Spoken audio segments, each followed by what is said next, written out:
Could you say a few words about the falling out on the one hand of the Saudi Arabia and the UAE on the one hand and Qatar on the other? Are you moving toward a resolution of that situation? It's not a falling out. It's just we don't want to have anything to do with them. The Qataris, since the mid-90s, have been sponsoring radicals. They have been inciting people. They have become a base for the leadership for the Muslim Brotherhood, and the Muslim Brotherhood, you have to keep in mind, is what begot us Takfir and Hijrah, which begot us Al-Qaeda, which begot us Al-Nusra. The Qataris allow their senior religious clerics to go on television and justify suicide bombings. That's not acceptable. The Qataris harbor and shelter terrorists. That's not acceptable.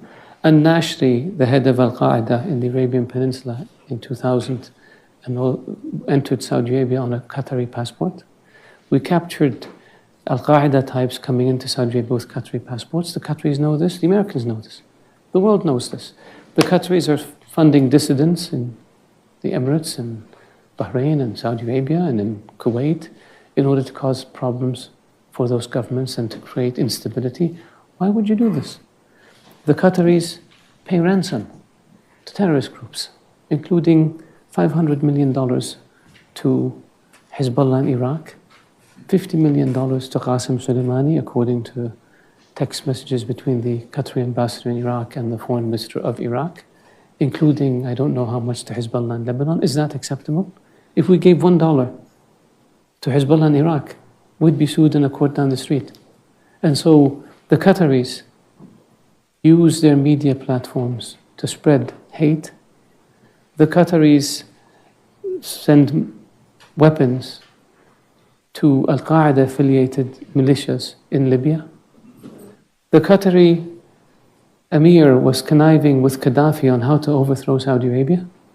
The Qataris connected Gaddafi with a Saudi dissident in London who they fund, who connected the Libyans with a group in Mecca with the objective of assassinating the then Crown Prince, later King of Saudi Arabia. Is this acceptable? We have phone conversation that the Libyans gave us after they overthrew Gaddafi, where the then Emir of Qatar is telling Gaddafi how he's recruiting princes and tribal leaders and military officers and members of the royal family to cause mischief and destabilize Saudi Arabia, and predicted that within 10 years there would be no royal family in Saudi Arabia. Is this acceptable? They do the same thing in Bahrain and in Kuwait and in the Emirates. So in 2000,